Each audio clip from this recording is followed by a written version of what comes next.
Are you packing for full-time travel as a family? It's not about bringing everything you own, it's about bringing the right things.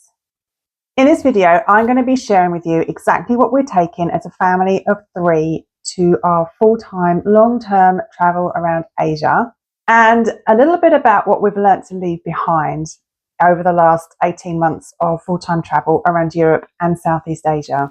We're the real travel family. We're full-time, slow traveling the world with our 8-year-old son. We're currently in Australia, preparing to leave for our next big trip to India. So if you're planning your own adventure with your kids, hit the subscribe button for practical tips and real life behind the scenes of family travel.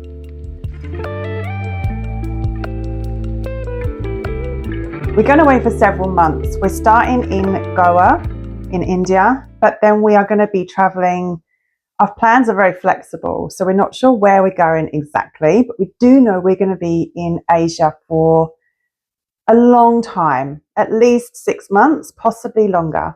We're not luxury travelers. We travel on a budget and we try to travel as light as possible. We overpacked in Europe, probably mainly me, to be fair, and also in Southeast Asia. So we have learned a lot over the last year and a half about what we need, what we don't need, and what we can get along the way. So this time we are stripping it back to the bare essentials. All right, so the first thing I want to talk to you about is the bag that we use. So me and Jeff both use this bag. So it's called the Voyager Wheelie. And we really like it. It's only 50 litres. It's not the biggest bag in the world, but actually, I think that's not a bad thing. It's a backpack. So in here,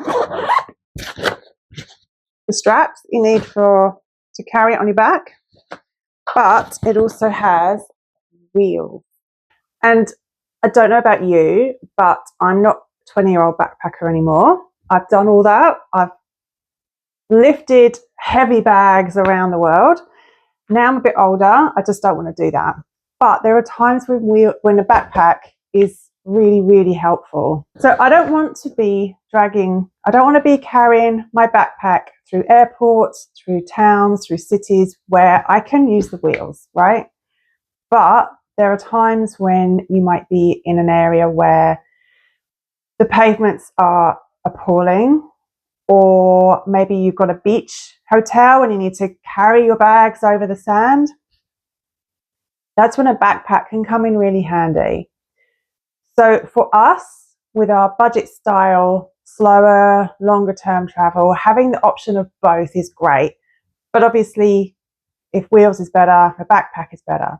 And also, it comes with a little backpack that attaches to the front, which we use for the plane, for traveling, for trains, buses, things like that. Also, when it comes to choosing your bag, lighter is better. I mean, you don't want to be buying a bag that already weighs 2 or 3 kilos when it's empty, because whether you're choosing a backpack or a wheelie bag, you're still going to be carrying it or lifting it occasionally. So the lighter you can get, the better. This is why this is fantastic. It weighs next to nothing. Another option which I quite like is packing cubes. So you don't have to use them. I haven't used them before, but this last trip I did, and I found them to be really helpful, especially for Jai with all his stuff, but for me as well. So you can have a packing cube just to keep all your bits organized.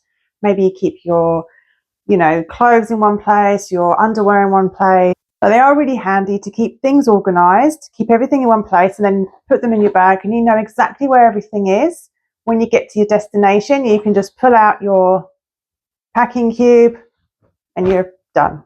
Compression bags are also really good, but I don't use them unless we're carrying big items like jumpers and coats, which we won't be going to India. And speaking about clothing, Asia is hot.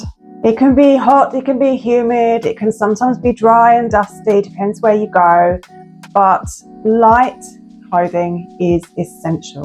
So for myself, I make sure I have a couple of pairs of shorts, a couple of loose tops, vest tops, some light trousers. I try and limit how many items of clothing I bring. So I will make sure I bring a pair of, loose, comfortable trousers like this. I bought them in Asia, they're perfect. This was another thing I bought. I think I bought this in Cambodia. It's perfect for covering up. It's just covers your shoulders, covers your arms. And that's another thing about Asia. Depends where you go, but pretty much anywhere you go are going to need women especially to cover up. If you're going to go and visit temples, places of worship, religious places. So it doesn't matter so much what you wear on the beaches, but in some countries you are going to need to cover your shoulders, maybe cover to your knees. So for example, even somewhere like Thailand, which is very open-minded, and they don't mind people walking around in little shorts and little dress tops.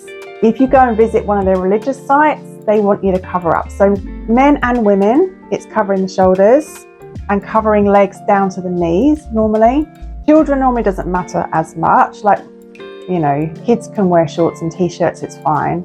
And it's just about modesty as well in some countries. For example, going to India, or if you went to somewhere like Malaysia or Indonesia, you just would be expected to cover up a bit more when you're walking around the towns than maybe you would on the beaches. So the other really important thing is to think about things that won't need ironing and will dry fast. Because you're not going to be packing everything you own, you don't want to have to deal with things laying out to dry for days on end. You want them to be able to dry within a couple of hours in the sun. You can wear them again. But laundry is really easy to do on the road. There are always places, there's always local laundrettes wherever you go. And if the worst comes to the worst, I always make sure I have some laundry detergent, like the sheets, laundry detergent sheets. So they're easy to pack, they're not going to leak in your bag. But if you need to get a bucket of water or the bathtub and the sink and just scrub a few bits, that's easy to do.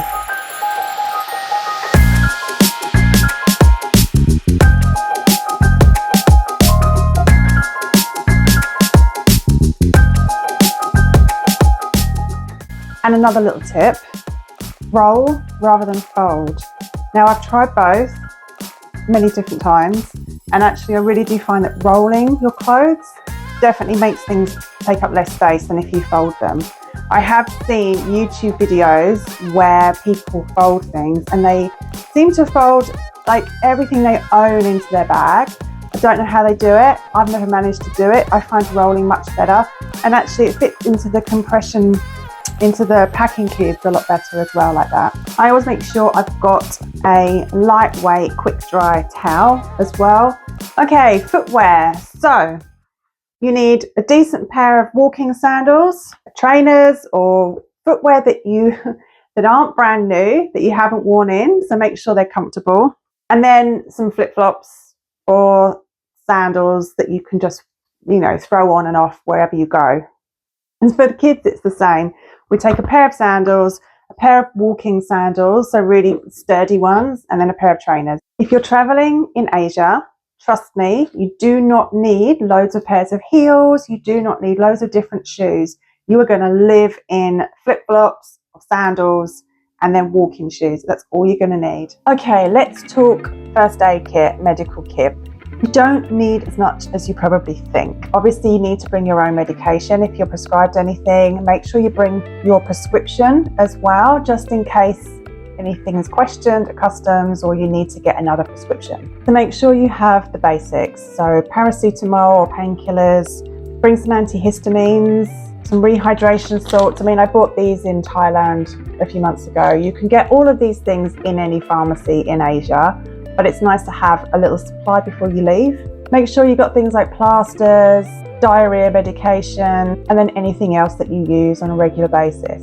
You can buy anything in Asia. Do not worry, you will be able to find a pharmacy that can sell you what you need. In fact, you can probably buy a lot of things that you can't buy in the UK or Australia. But I always take things with me so that I know that if there's an emergency, if we need something at 4 a.m. on our first night, I have it. I have paracetamol, I have the kids' paracetamol, I have, bug spray, insect bite cream, and then obviously your sunscreen as well. But for all of our things, all of our toiletries, all of our medications, we bring enough to last a couple of weeks, and then we will start to buy things in that country. The only thing I will say about that for women in particular is there are some things you can't get easily in Asia. So the first thing in some countries is tampons. You can buy them, they're not impossible to find, but for example, in Vietnam, I struggled a bit finding them, but eventually I did. So they are there, but it's just more difficult to source them. So I will be taking extra. And the other thing that I've found in Asia, especially Southeast Asia and Japan and other countries, is a lot of the moisturizers, a lot of the face creams have whitening in them. It's something that they like to use in Asia is creams with whitening, skin whitening.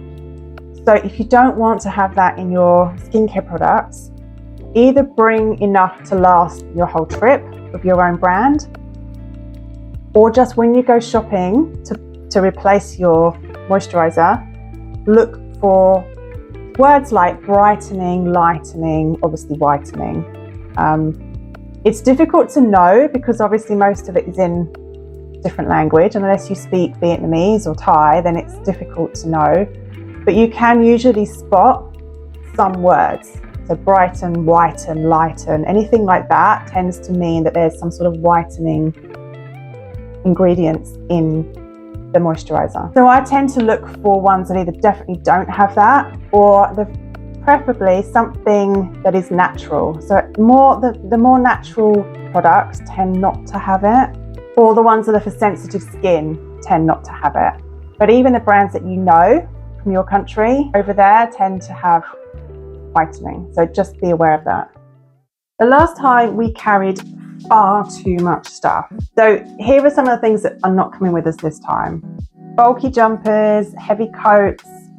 You don't need them in Asia, but if you do go somewhere that is cold, which we did, we went to Vietnam and it was cold, you can always buy stuff there. We were in Pai last year and I didn't have anything warm.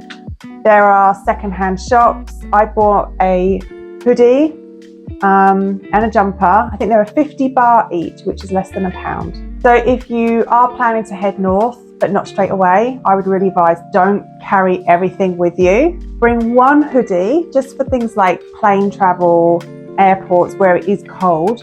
And then if you do go up north, if you do go somewhere colder, you can always buy something super cheap when you're there. Too many toys. Now, it's a really fine balance between taking the things that I want and saying no to everything. It's about finding a good compromise. We took too many toys last time. We allowed him to bring a lot. And that's okay, but it took up so much room in his bag. And it's not him that carries it, is it? It's us. And to be honest, when we got there, he lost interest in his toys pretty quickly. He made new friends. He was going to the World Schooling Hubs. He wasn't really playing with his toys. And we found that so many of his things that he couldn't bear to leave behind were just left at the bottom of his bag. Plus also there's markets, there's other kids around, you're not living in a vacuum. There are children and there are children's toys everywhere. So we ended up buying him new toys, or he ended up being given new toys, and the old things were forgotten about. So this time we have limited him to a certain amount of space for his toys. Once that's full up, that's it. And it might sound harsh, but honestly, it's a lot easier than having to carry around a bag full of unplayed with toys for 6 months. Expensive clothes, or clothes you don't want to ruin. I have made this mistake pretty much every time I go away. I love some of my clothes I absolutely adore. I think they look fantastic. And when I'm in Australia or the UK or even Europe, they're fantastic. They work well. Things are generally fairly clean. And I'm not spending my life living out of a backpack. When you're in Asia, unless you have a specific event or certain thing that you're going to be attending, I wouldn't bring expensive clothes. You won't wear them. No one's going to care if you're looking like you've bought something in Gucci or in the local market. People don't care. You don't want things getting dirty. You don't want things getting lost. You don't want things getting stolen. Leave the expensive and valuable things at home. Multiple pairs of shoes. Now this was something this is me that struggles with it. Jai and Jeff don't, it's me. You don't need to have 3 pairs of shoes for any occasion. You are gonna just be living in 1 pair of shoes most of the time. Remember, in Asia, you can't wear shoes into houses, restaurants, places like that. Shoes are often left at the door. If you're bringing with you shoes that are worth a lot of money, that are valuable to you, if you're leaving them outside, are they going to get stolen? Is someone going to accidentally take your shoes instead of their own? Just worth bringing a pair of flip-flops or cheap sandals that you're going to be wearing all the time, a pair of walking sandals so that you can go out for long walks and have comfortable feet, and a pair of trainers or comfortable walking shoes that you can have for cities and airports and places like that. Don't bring lots of pairs of shoes. They take up way more room in your bag than is necessary and you won't wear them. Less is more in Asia and you can always buy things there anyway. So some bonus tips. Number 1, like I said before, roll, don't fold. By rolling your clothes, you're going to fit way more into your bag. And also if you use the packing cubes, and you can keep all of those things organized as well. Number 2, make sure you have a change of clothes in your carry-on bag that you take on the plane, especially if you've got young kids. Delays happen, accidents happen, spillages happen. It's always worth having just an extra pair of clothes, especially for your kids, in your carry-on. Tip number 3, use compression bags if you are going to bring bulky items like jumpers and coats. They are fantastic and you can cram so much more into a small bag using these than if you're trying to shove everything in as they are. Tip number 4, make sure all of your important documents are somewhere safe. So for example, I take photos of all our passports, immunisations, your tickets, your travel insurance, and any other important documents that you might have for travel. Store them all somewhere. All of mine are on Google Drive. That way, if I lose things, if something happens, if for some reason I need to access things quickly, I know everything is in this one folder on my Google Drive and I just can access it. Packing for Asia when you're traveling with kids does not have to be overwhelming, honestly. Just make sure you have the right clothes, not too many shoes, pack efficiently, pack effectively, get the right bag, get packing cubes, bring the right medications, make sure you've got all your chargers and your adapters and all of your important documents are stored somewhere safe. And always remember, you can buy everything you need when you're there. Unless you're going somewhere really remote, you'll be able to find everything you need when you're there. Start with less because you can always pick up things you need on the way. If you found this helpful, make sure you like and subscribe because it really helps our channel to grow. And don't forget to drop your questions below if you're planning a long family trip to Asia or India or anywhere else in the world, because I would love to hear from you. I'd love to hear your experiences, your own tips and advice. We love sharing tips here, and we'll see you in Asia.